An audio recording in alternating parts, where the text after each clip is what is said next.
are back with another video. Before we get into the video, like, comment, and subscribe to the channel. So it looks like Cardi B is clowning, well, Cardi B's fans are clowning Bia because outside, Cardi B's single that she has teased but has not officially released is doing better than Bia's recently released song. Now, Cardi B's outside snippet has like 266,000 views.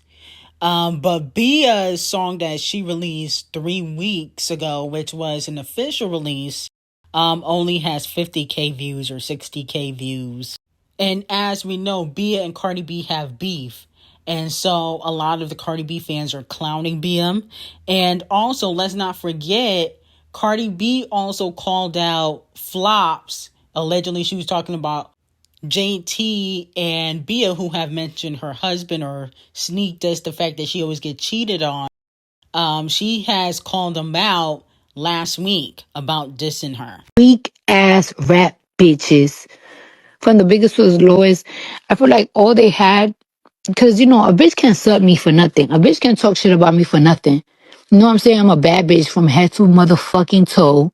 Bad bitch from head to toe. I could rap. I do numbers. My kids look cute.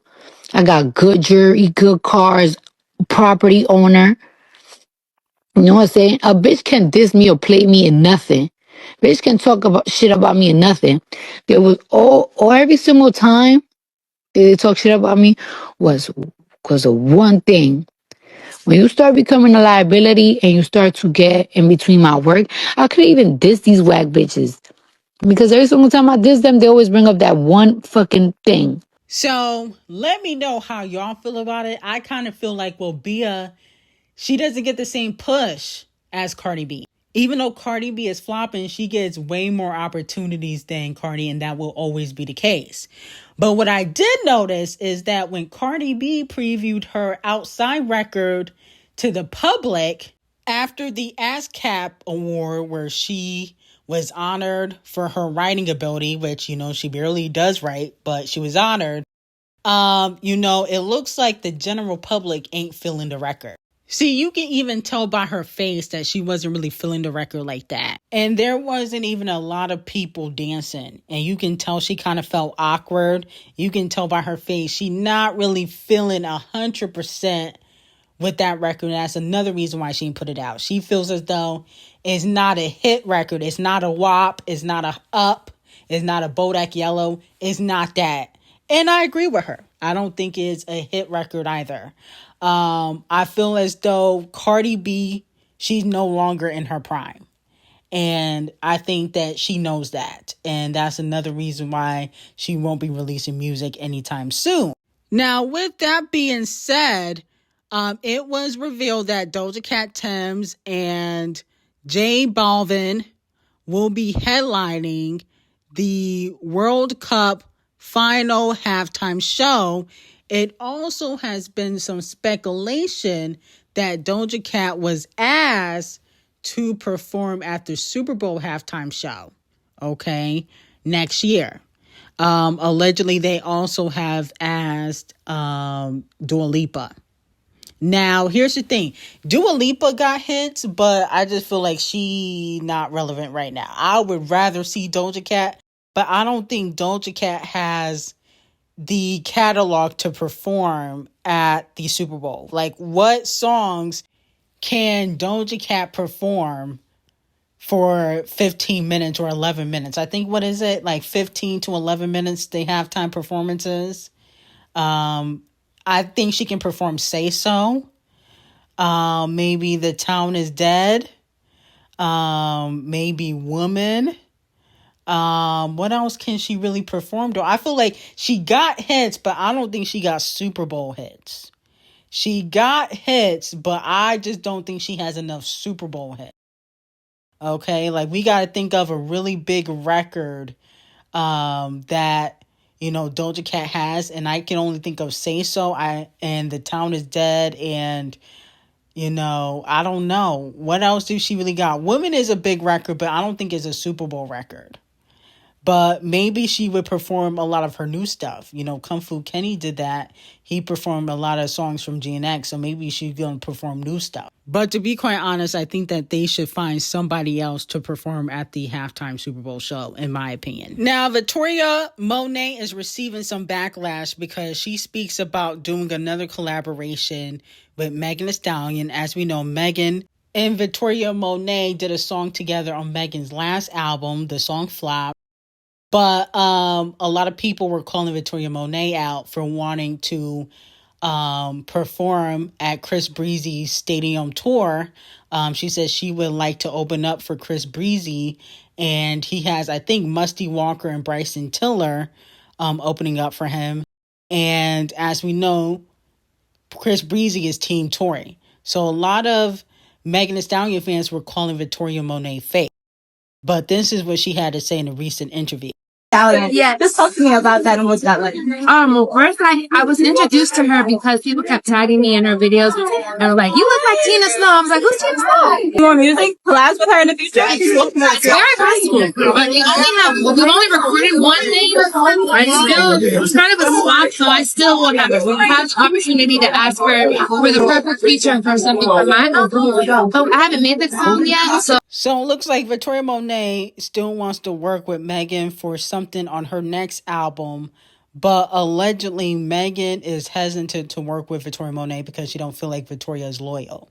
Okay, you can't be Team Breezy and Team Tory and trying to work with Megan Thee Stallion. That's a no-no. Look what happened with DaBaby. When DaBaby brought out Tory, she cut him loose. Okay, his career ain't been the same since. So Victoria Monet, you gonna have to pick a side, okay? Because one thing about Megan Thee Stallion, she only wants loyal people around her, even though she isn't loyal to anybody but herself. She does want loyal people around her. And Victoria Monet, you can't big up Chris Breezy, who is Team Tory, and try to work with Megan Thee Stallion. And so the fans are calling her out, and allegedly Megan ain't too happy with her. So let me know how y'all feel about that. Now, moving on to the EBT Awards quickly. It looks like Cardi B got exposed by Kevinhart for being a cokehead, allegedly. If you guys remember, her and Stephon Diddy were on the boat with the pink coke, allegedly. Now, people were trying to say that it wasn't the pink coke, but Kevinhart thinks otherwise. This is what he had to say at the EBT Award. So, I'm going to do my part. I'm shutting down the idea of after parties. No after parties tonight, okay? None. Take your asses home after this. That's why I did it on a Monday.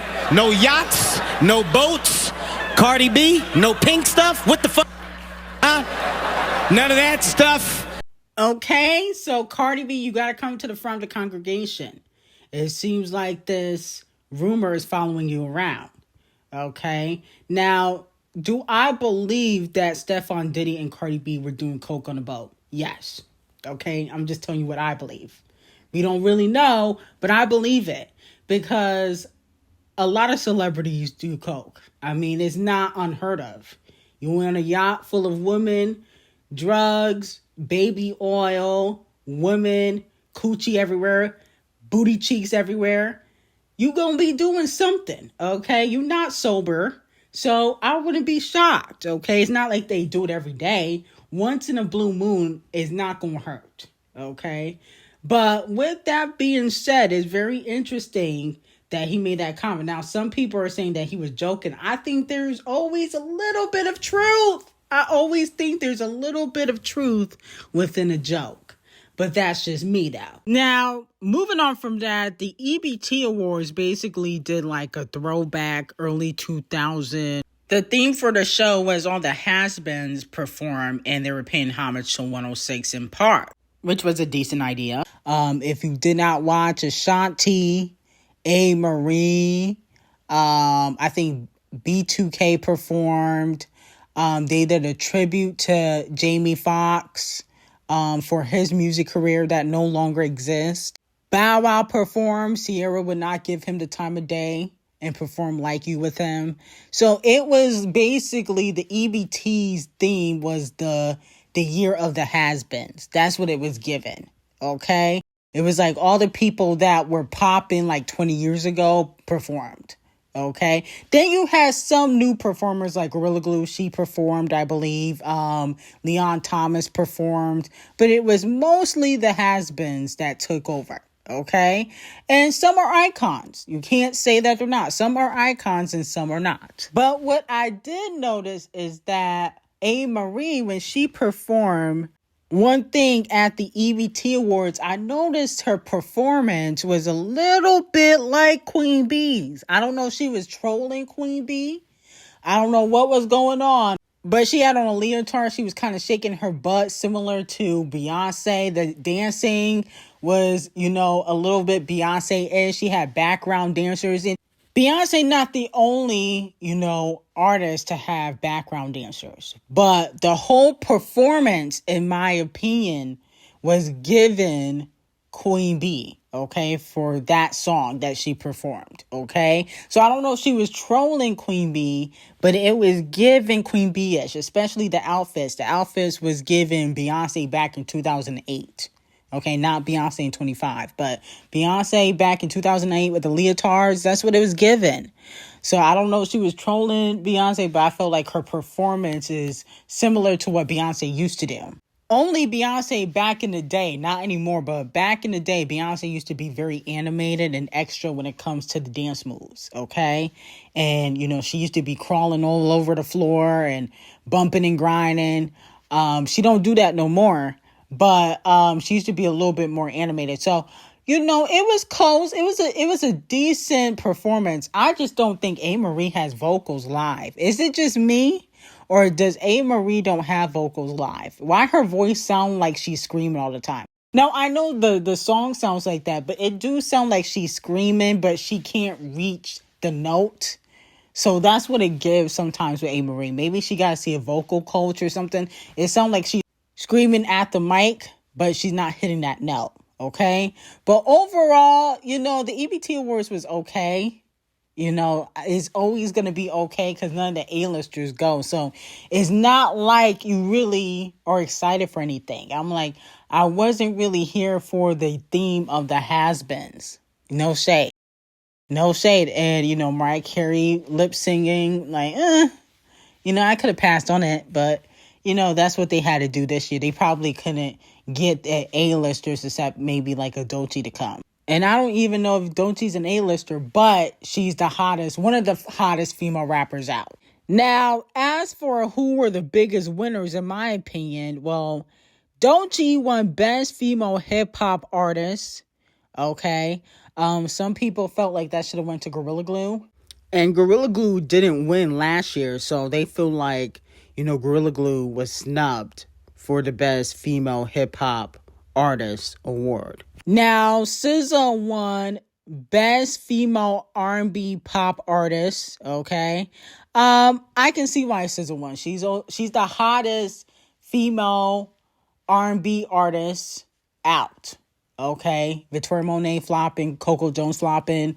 We're not even going to talk about Walmart Beyonce and Baby Mama. They flopping. No shade. So SZA's the only hot R&B pop artist for black women right now. Not for white women. For black women is only SZA. Everybody else is flopping. Now, Princess Blue Ivy won the Young Stars Award at the EBT Award Show. Okay? Now, a lot of people had mixed reactions to her winning anything. They were like, what's she winning for? She was on the Renaissance and Cowboy Carter tour. Duh. Okay? Of course she was gonna win. And she is one of the best dancers amongst her generation. Okay? Not of our generation, but of her generation. She's amongst one of the best dancers, as long as she don't go to Africa or the hood. Now, with that being said, be prepared for Blue Ivy. Once she go officially solo, that's gonna happen. She gonna win a lot of awards, just like Beyonce has, So I don't know why people was hating on Blue winning the Young Stars Award. I mean, who else would win other than Blue Ivy? She's a young star. Okay, clearly she's a superstar in the making. So I was very confused by the backlash of that. And me personally, I feel like if Cardi B can win writer for the culture at the ASCAPs Awards, and she don't even write anything, okay? She has a known writer that writes everything and gets credit for everything. Then I feel like if she can get awarded and she has little to no talent, Blue Ivy, who can dance and, possibly sing, but don't necessarily need to know how to sing because of AI, I don't see what's wrong. I don't see why Blue Ivy can't get awards and stuff like that, but Cardi B can. Now, moving on from that, Ira Star won Best International Act. Okay, so congratulations to her. C Breezy won Viewer's Choice Award for Residuals. And then he also won Best Male R&B and Pop Artist. Now, moving on from that, Kung Fu Kenny won 5 awards at the 2025 EBT Awards. He won Album of the Year, GNX, Not Shot. He really didn't have much competition. Everybody else pretty much put out trash except The Weeknd. No shade. He also won Video of the Year with Not Like Us. I don't think Champagne Thickums is going to be too happy about that. He might add EBT to the lawsuit. Okay? They better watch out. Best Collaboration, Luther. Video Director of the Year with Dave Free. And Best Male Hip Hop Artist. Okay? So congratulations to the King of Rap. And to be quite honest, the fact that he even showed up to collect these awards says a lot about him. Because he really don't have to go. A lot of the big A-listers do not go to the EBT Awards anymore. Okay? I'm talking about the Rihannas. I'm talking about the Beyoncés. The Weeknds. Okay? I'm talking about even Chris Breezy Colorist. He doesn't go to the award shows, the EBT Awards anymore. Like that. That's who we talking about. Okay? So with that being said, it says a lot that he actually went and collected his awards because, a lot of the big stars don't go to the EBT Awards. But he did win Album of the Year. So they probably told him, like, listen, you win an Album of the Year. We need the viewership. Bring your black ass here. And I'll be honest with you, Kung Fu Kenny, he was looking a little good. I don't know what it is about this beef, but doesn't Kung Fu Kenny look better now that he defeated Champagne Thickums? I don't know what it was, but I never knew that Kung Fu Kenny was as fine as he is. He was looking really, really, really, really good. Aging like wine, while other rappers, I'm not going to mention no names, are aging like milk. Okay, but we not going to say who. But anyway, I got some very hot tea on Elon, Kobe Bryant's wife, Vanessa Bryant. Link will be in description, and I hope you guys have a great day.